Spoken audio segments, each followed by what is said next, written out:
1439 ہجری کے عشر محرم کی 5 تاریخ ہے اور چھٹی تقریر آپ حضرات سماعت فرما رہے ہیں۔ دین و حکمت اور امامت کے موضوع پر مسلسل گفتگو ہے۔ اپنے آخری نبی کے ذریعے جو آخری دین اور آخری کتاب بھیجی تو ارشاد فرما دیا کہ ہم نے آپ کو حکمت عطا کر دی۔ پیغمبر کو حکمت عطا کی گئی، یہی وجہ ہے کہ معصومین کو کوئی سکھاتا نہیں، کوئی پڑھاتا نہیں۔ پیغمبر کی ذات گرامی اور اعلان نبوت کی سب سے عظیم الشان ہے کہ مکے میں جو لوگ دعوے دار تھے کہ وہ کچھ جانتے ہیں تو کوئی یہ بھی بتاتا کہ کہاں سیکھا، کس سے سیکھا، علم کہاں حاصل کیا۔ پوری دنیا کا دستور ہے کہ بتایا جاتا ہے فلاں اسکول میں پڑھے ہیں، فلاں کالج میں پڑھے ہیں، یونیورسٹی سے پڑھے ہیں۔ اس سے پہلے جب یہ دستور نہیں تھا تو استاد اور شاگرد کا ایک رشتہ ہوتا تھا جس میں کہا جاتا تھا کہ بھئی فلاں فلاں شاگرد فلاں استاد کی خدمت میں حاضر ہوئے اور ان سے علم حاصل کیا۔ ایک ایک استاد کے بہت بہت سے شاگرد ہوتے تھے اور الگ الگ علوم کے استاد ہوا کرتے تھے۔ کسی سے فلسفہ پڑھا، کسی سے تفسیر پڑھی، کسی سے حدیث پڑھی۔ تو اس طرح دونوں مشہور ہو جاتے تھے تاریخ میں، اور اطمینان رہتا تھا لوگوں کو کہ بھئی بہت بڑے استاد سے انہوں نے علم حاصل کیا ہے۔ دیکھیں، بنی ہاشم سب ہمیشہ سے عالم تھے،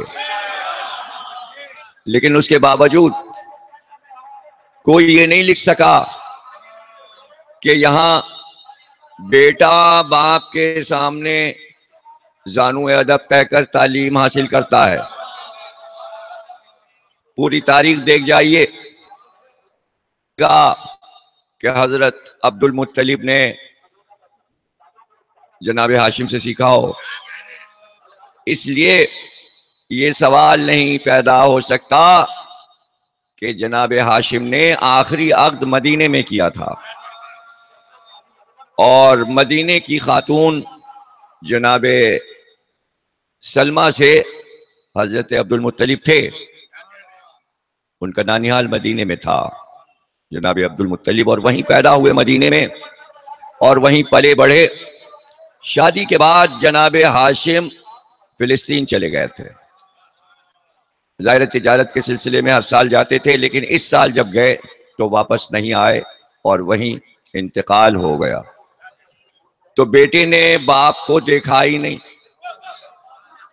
اور 10-12 برس کے مدینے میں ہی ہو گئے۔ تو عبد المطلب نے کس سے تعلیم حاصل کی؟ کس سے تعلیم حاصل کی؟ کوئی نہیں لکھ سکا۔ یہ وہ پہلو ہیں کہ دیکھیے، یہ پہلو علمی اور شاندار گفتگو اجداد پیغمبر کی مسلمان کر سکتے ہیں، لیکن تمام باتوں کو اس طرح چھپاتے ہیں یہ کہہ کر کہ ایمان لائے کہ نہ لائے۔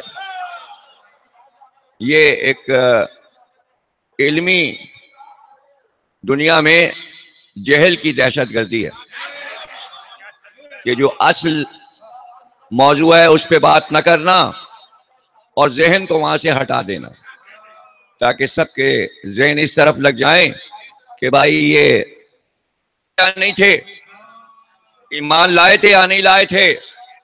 اتنا زور دیا مسلمانوں نے، کلمہ پڑھا کہ نہ پڑھا،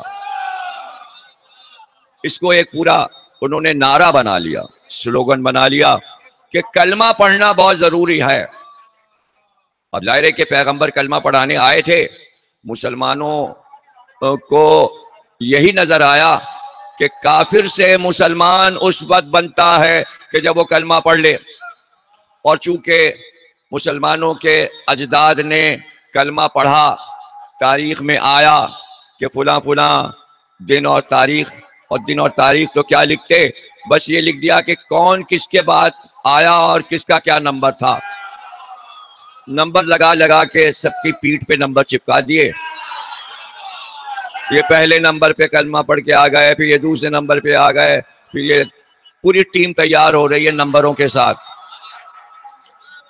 اس میں بس مسلمان الجھ کے رہ گئے اور اپنے بچوں کے ذہن بھی الجھا دیے، دوسروں کو الجھایا، خود بھی الجھ گئے، اب تک الجھے پڑے ہوئے، کلمہ کلمہ کلمہ کلمہ کلمہ پڑھا کہ نہیں پڑھا، یہاں تک کہ انہوں نے اپنی دلیل کو قوی بنانے کے لیے یہ کہا کہ ابو طالب نے نہیں پڑھا، کلمہ نہیں پڑھا، دو چچاؤں نے کلمہ نہیں پڑھا اور دو چچاؤں نے پڑھ لیا، اس پہ زور دیا۔ جن دو چچاؤں نے کلمہ نہیں پڑھا، مسلمانوں نے کہا ایک ابو لہب نے نہیں پڑھا اور ایک ابو طالب نے نہیں پڑھا۔ ارے کوئی تو انصاف کرو، ابو لہب اور ابو طالب کو برابر کر دیا، یہ کوئی بات ہے؟ یعنی آپ دیکھیے کہ ذوق، یعنی انتخاب، حسن نظر سب ناپید ہے۔ انسان کے پاس حسن نظر ہو اور اسی سے ذوق کا پتہ چلتا ہے کہ کس چیز پر اس کی نظر پڑ رہی ہے، آیا عیبوں کو تلاش کر رہا ہے یا حسن پہ اس کی نظر جا رہی ہے۔ آغاز اسلام بعثت، نبوت کا آغاز، بجائے اس کے کہ نبوت اور رسالت اور بعثت کے حسن پہ نظر ہوتی، تلاش کرتے رہے عیب کہاں ہے، عیب کہاں ہے، عیب کہاں ہے۔ اور یہاں پروردگار عالم نے یہ طے کیا ہوا ہے کہ جس ذات گرامی کو بھیج رہے ہیں وہ بے عیب ہے، عیب ہے۔ محاورہ یہی ہے کہ ذات الہی بے عیب ہے، لیکن اللہ نے اپنی طرح پیغمبر کو بے عیب بنایا کہ اگر ایک بھی عیب نظر آ گیا تو ان انسانوں کو پھر اللہ میں بھی بڑے عیب ملیں گے، اور اللہ اور رسول کا تو کچھ بگڑے گا نہیں، یہ امت عیبی ہو جائے گی۔ بس دیکھیے عیبی ہونے سے بچانے کے لیے اللہ نے کہا میں میری ذات بے عیب، تو میں جسے بھیج رہا ہوں اس کی ذات بھی بے عیب ہے، اور ایسے ایسے ناموں سے اور ایسے ایسے خطابات سے نوازا، پکارا۔ کبھی کہا بسم اللہ الرحمن الرحیم، یاسین والقرآن الحکیم انکا لمن المرسلین علی صراط مستقیم۔ یاسین، یاسین، یا حرف ندا ہے، آواز جیسے آپ دیتے ہیں اے فلاں، یا جیسے آپ کہتے ہیں یا علی مدد، یا حرف ندا، یا کہہ کے پکارنا۔ یہاں پکارا جا رہا ہے سین، یا سین، آپ اور آپ کی ذات اور یہ کتاب جو آپ کو دی گئی ہے، یہ دونوں حکیم ہیں، آپ بھی حکیم ہیں، کتاب بھی حکیم ہے، آپ کو بھی حکمت دی ہے، کتاب بھی حکمت والی ہے۔ اے سین، اے سین، آپ بے عیب ہیں، ہم نے آپ کو حکمت عطا کر دی۔ والقرآن الحکیم، قسم ہے آپ کی اور قسم ہے اس کتاب کی، کتاب بھی حکیم، حکمت والی، آپ بھی حکمت والے، ہم نے آپ کو بھی حکمت دی، کتاب کو بھی حکمت بنا دیا، اور اس کے بعد کہا آپ مرسلین میں سے ہیں، اللہ صراط مستقیم اور صراط مستقیم پر ہیں۔ اب یہاں پر جو ہے اسے سمجھ لیں تو پھر پچھلی طرف آتے ہیں کہ پر سے مراد یہ ہے کہ ایک تو یہ ہے کہ جیسے ہم کہیں آپ ایمان پر ہیں، یعنی ایمان پر باقی ہیں آپ، اور ایک یہ ہے کہ آپ اس راستے پر ہیں، یعنی چل رہے ہیں۔ ایک یہ ہو گیا. اب تیسرے معنی یعنی آپ اس جگہ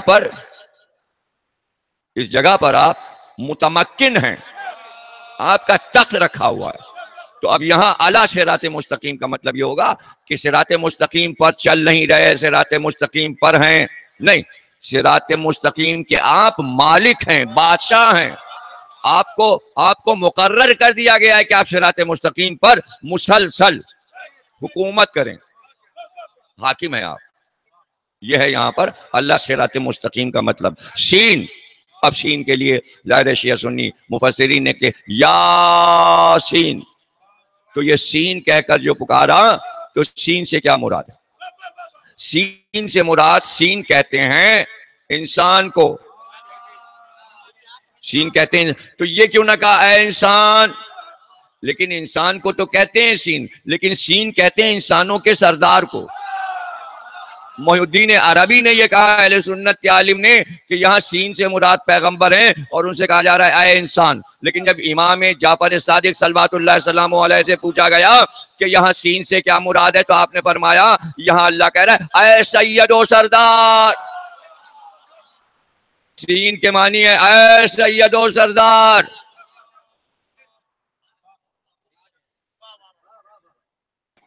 آپ حکمت والے ہیں، آپ کو ہم نے حکمت عطا کر دی، اور میں سمجھا چکا اور بتا چکا کہ حکمت کیا ہے، حکمت کسے کہتے ہیں.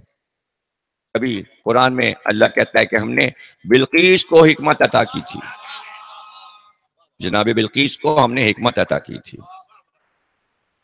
تو بلقیس کی سامان حیات جب پڑھی جائے گی تو پتہ چلے گا کہ حکمت اللہ نے عطا کی ہے بلقیس کو. پیغمبر ہیں، نہ کسی پیغمبر کی بیٹی ہیں. ہاں بعد میں ایک پیغمبر کی بیوی بنی، لیکن جب حکمت مل رہی ہے تو وہ حاکم ہے ملک سبا کی، اور کافروں پہ حکومت کرتی ہیں. اور اللہ کہہ رہے ہیں ہم نے انہیں حکمت عطا کر دی تھی. تو کبھی کبھی ایسا ہوتا ہے، سوچنا چاہیے کہ ایک ایسا ملک جو کافروں کا ملک ہے اور اس پر وہ ملکہ ہیں، تو اس وقت تو کہیں پر بھی ایسا کوئی ثبوت نہیں ملتا کہ جناب بلقیس صاحب ایمان ہو چکی تھیں، اور اس وقت اللہ کہہ رہا ہے ہم نے حکمت عطا کر دی تھی. تو پہلے سے حکمت دے دی جبکہ ایمان بعد میں لائیں گی. حکمت پہلے دے دی، وہ حکمت جو اللہ اپنے لیے کہتا ہے میں حکیم ہوں، پیغمبر حکیم ہے، یہ کتاب حکیم ہے. وہ یہ کہہ رہا ہے کہ بلقیس کو ہم نے حکمت پہلے دے دی تھی جبکہ ایمان وہ بعد میں لا رہی. تو یا تو پھر یہ مانیے کہ اللہ کے ہاں یہ احتیاط ہوتی ہے کہ اگر کوئی بیوی پیغمبر کی بیوی بننے والی ہوتی ہے تو وہ شروع سے پاکیزہ ہوتی ہے، شروع سے طاہر ہوتی ہے، اور اس کو حکمت پہلے عطا کر دی جاتی ہے، حکمت پہلے دے دی جاتی ہے تاکہ جب وہ پیغمبر پر ایمان لائے تو یہ نہ لگے کہ سکھایا گیا ہے، ٹریننگ دی گئی ہے، بلکہ جب شاہ جناب سلیمان کا ملکہ سبا بلقیس کے پاس، اور حدود نے وہ خط لے جا کر بلقیس کے تخت پہ سامنے گرا دیا، بلقیس کے سامنے خط گرا دیا.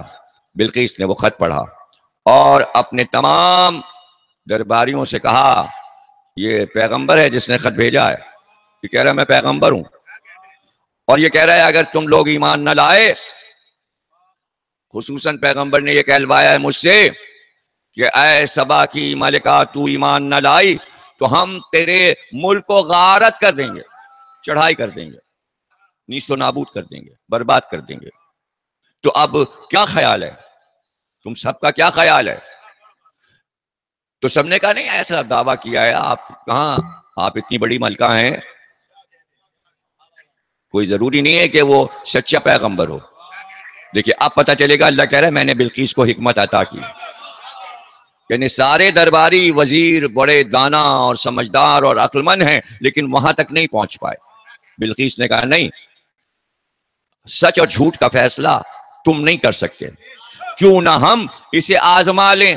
اگر یہ پیغمبر ہے تو آزمائش پہ اگر پورا اترا تو سچا پیغمبر ہے. تو ہم کیوں نہ اس سے چند سوالات کر لیں اور کچھ چیزیں بھیج کر ہم اسے آزما لیں. اگر یہ صحیح بتا دے گا تو پھر یہ سچا پیغمبر ہے. تو کچھ سوال بھیج دیے، اپنے آدمی بھیج دیے، کچھ تحفے تحائف بھیج دیے. تحفے بہت سے آئے تھے، اس میں چھڑی بھی تھی. کہ یہ اس کو دے دینا جو نبوت کا دعویٰ کر رہا ہے. بلقیس نے وہ چھڑی بھجوا دی اور کہا کہ یہ چھڑی میں بھیج رہی ہوں، یہ بتا دیجئے کہ اس کا الٹا سیدھا کیا ہے. یہ چھڑی کدھر سے پکڑی جائے گی، اس کا سیدھا رخ کون سا ہے. وزن نہ کیا جائے، آزمایا نہ جائے، پیمائش نہ ہو، بس دیکھ کے بتا دیجئے کہ چھڑی کا سرا کہاں ہے، کون سا حصہ زمین کی طرف رہے گا اور کون سا ہاتھ میں رہے گا. حضرت سلیمان نے کہا جاؤ اس چھڑی کو جس رخ سے گرے وہ اوپری حصہ ہے، اور جو حصہ اوپر رہے گرتے وقت وہ زمین کی طرف رہے گا، ہلکا حصہ نیچے رہے گا، بھاری اوپر رہے گا. پھر اس نے کہا تھا ایسا پانی بھیج دیجئے جو نہ زمین سے نکلا ہو نہ آسمان سے برسا ہو. ایسا پانی کہاں ملتا؟ تو جناب علی حضرت سلیمان کے پاس 7,000 گھوڑے تھے. بعد نے کہا اس سے بھی زیادہ تھے، 9,000 تھے، 10,000 تھے، اور گھوڑوں کے بہت شوقین تھے. یعنی گھوڑے والی سرکار سجی ہوئی تھی. انبیاء بھی گھوڑے والی سرکار تھے. تو اگر آپ کو کہا جاتا ہے گھوڑے والی سرکار تو خوش قسمت ہیں آپ. جو لوگ ذوالجناح نکالتے ہیں ان کا نام رکھا گیا گھوڑے والی سرکار. تو ہم تو بھائی دشمن کے لفظوں میں بھی چونکہ حسن نظر رکھتے ہیں، ہم تو دشمن کے جملے میں بھی عیب نہیں نکالتے، اس لیے کہ ہم خود بھی عیب ہیں. یہ ذکر بھی عیب ہے، یہ عزادار بھی عیب ہے، یہ عزاداری بھی عیب ہے. اسی فقر اور اسی ناز پہ تو بیٹھے ہوئے ہیں کہ یہ سب سچ ہے، یہ دکھاوا نہیں ہے، یہ جھوٹ نہیں ہے. اور 1400 سال سے اسی طرح ذکر ہوتا آ رہا ہے. ہم کون ہیں؟ نہ ہم بانی ہیں نہ ہم انتظامیہ ہیں. ہم کون ہیں؟ ہم ہیں اس پرانے بزرگوں کے تسلسل کو زندہ رکھ کر آگے نکل جانے والے. اپنے حصے کی شمع جلانا ہے اور آگے بڑھنا. یہ جتنے لوگ آتے ہیں یہ کیوں آتے ہیں؟ اپنے اپنے حصے کی شمع جلانے. اب آپ کو شمع پہ بھی اعتراض ہے کہ شب عاشور اتنی شمعیں کیوں جلتی ہیں؟ ارے اپنے اپنے حصے کی جلا رہے ہیں، آپ کیوں جل رہے ہیں؟ سب اپنے حصے کی جلا رہے ہیں. ماتم حسین، غم حسین میں چراغاں اپنے حصے کا کر دو. شب عاشور، اب یہ کوئی پوچھے کہ بھائی شب عاشور یہ شمعیں کیوں امام باڑے میں جلتی ہیں، تو آپ بتا دیجئے کہ تمہیں آزمانے کے لیے. حسین نے ہمیں سکھایا تھا کہ پہلے چراغ گل کیا اور کہا جاؤ. اب جو جلا تو سب بیٹھے تھے، تو ہم رات بھر شمعیں جلاتے ہیں، چہرے دیکھ لو یہ بھاگنے، سب کے چہرے دمک رہے ہیں. تو جناب علی یہ سب چیزیں قرآن میں درج ہیں. سورہ نمل، سورہ نمل چیونٹیوں والا سورہ، اسی میں حضرت سلیمان اور ملکہ سبا، سبا سمجھتے ہیں نا آپ، سنا، سبا، یمن، جہاں ہنگامے ہو رہے ہیں، یہ ہے بلقیس کا ملک. تو یہاں وہ ملکہ تھیں، اور پتہ کیسے چلا حضرت سلیمان کو، یہ تو آپ کے علم میں ہوگا. اور میں یہ تھوڑا تھوڑا بیچ میں نالج میں اضافہ بھی کر دیتا ہوں کہ 114 سورے ہیں قرآن میں. کتنی مبارک تعداد ہے، 114 سورے ہیں، اور 114 بار بسم اللہ الرحمن الرحیم اترا. لیکن عجیب بات یہ ہے کہ ایک سورے میں بسم اللہ نہیں اترا، بغیر بسم اللہ کے سورہ اتر گیا.